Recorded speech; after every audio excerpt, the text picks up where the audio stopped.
question that I typically get asked, in the top 3 questions I'm asked by my consulting clients. Again, these are my clients that hire me to consult them in real estate investing, is how do I find underpriced houses? All right, so this is, it was last Thursday, I spoke at an event. The Salt Lake Real Estate Investing Association had an event. They invited me in, and I spoke on this particular topic: how to find good price, how to find good priced undervalued real estate. And here's what's great about what I'm about to share with you guys. We're gonna have a lot of fun here now. This is one of my favorite topics, because if you don't find the good deal, it's very difficult to invest in real estate.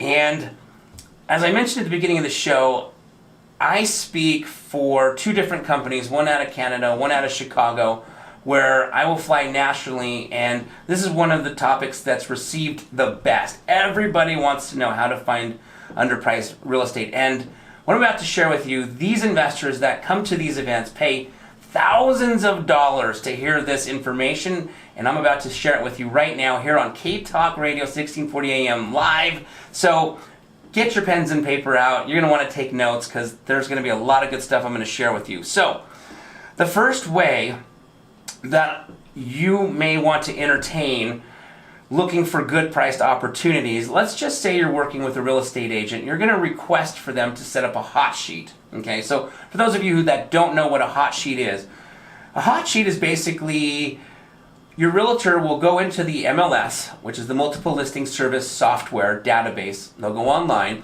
and a hot sheet is basically they plug in the criteria of what you're looking for. So let's just say that you were looking for a 4-bedroom, 2-bath in Contwood Heights, that you wanted to be at least 3,000 square feet, that you wanted to be in the price point of $350,000 to $500,000, right?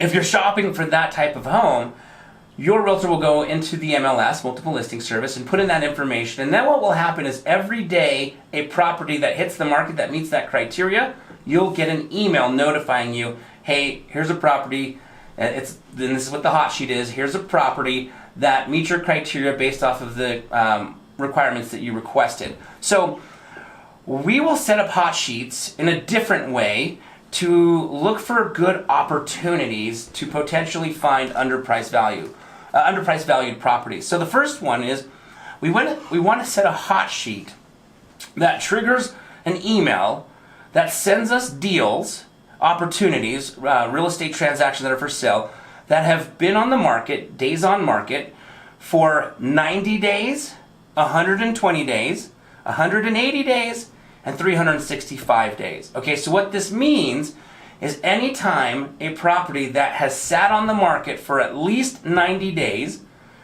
120 days again, and then again at 180, and then again at 365, we will get an email notifying, hey, this is a house that's not moving. Right now, we're in a hot market, so properties are not lasting very long. So it's interesting when you see a property that sits on the market for a long time, 90 days, 120, 180, 365. There's a reason why these properties aren't selling. Oftentimes, it's the asking price. In many cases, the seller is not being completely realistic with what their house will sell for, so they're trying for a much higher price, and the property is just not moving, so it sits there for those periods of time. Now, here's the thing. If a property has been on the market for 90 days, 120 days, 180 days, 365 days, every time it hits your inbox, what I like to do is I will take a peek at the pictures of the property. If the property's drop dead gorgeous, then what's probably wrong with the property is the price, and that's why it's sitting there. It's probably overpriced, and that's why it's sitting there. So those I don't really do a lot with. However, if there's a property that's sitting on the market for that length of time, and I click on the pictures and it needs some TLC, some tender loving care, it's a little rough around the edges, then I'm going to submit an offer on that particular property, because there's a good chance that the seller is maybe a little bit more motivated today to sell, since he's had the property on the market for so long, versus the first week that he was on the market, right? A lot of times a house will hit the market and people will submit offers, and maybe the house is rough around the edges, so they'll submit offers that are lower than asking price. But because that seller just went on the market, he's going to reject, or she's going to reject those offers in many cases.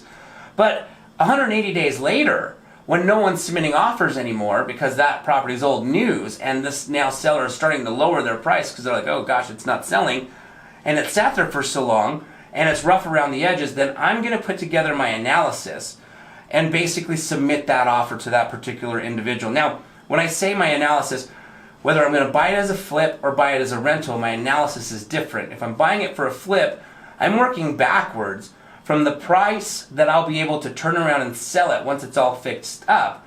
What I could sell it for, it's called an ARV, an after repair value. I'm going to determine my ARV, my after repair value, and then work backwards from there. How much do I have in costs of realtor fees, closing costs when I sell it? How much does it cost for me to fix it up, 30, 40 grand? How much is hard money cost if you're borrowing hard money? How much does that cost? And then how much you want to make, right? And then you're going to work backwards, and that's the number you're going to submit. And sometimes it's dramatically lower than their asking price. Sometimes it's close, not too far from their asking price. But whatever it is, that's just the number I'm going to submit. My goal isn't to buy the house. My goal is to buy the house at the price that will be profitable, right? Because we can offer full price and buy the house. That's not the goal. So what I do is I do my analysis, no emotions involved. It's strictly numbers. Once I come up with that number of what I can pay for it to be a profitable deal for me, I'll go ahead and submit that number. Now, if they don't accept it and it's 180 days, then we're just going to keep tracking it, right? As this hits our inbox on the hot sheet, because it's sitting there on the market, not selling, every time it hits the market, we will resubmit a new offer. And at some point, either the seller is going to decide, you know what, I just don't want to sell this house anymore because the price I'm trying to get is just not happening. And maybe they need a certain price because their loan is that price. They can't even go less than that, or they'll be negative, or they'll lose. So they take it off the market, or they finally give in to a price that somebody's going to submit lesser, and hopefully that somebody is you. So that's the first thing that we do, is we create this hot sheet so that we're notified anytime properties that hit the market that are sitting there a long, long time.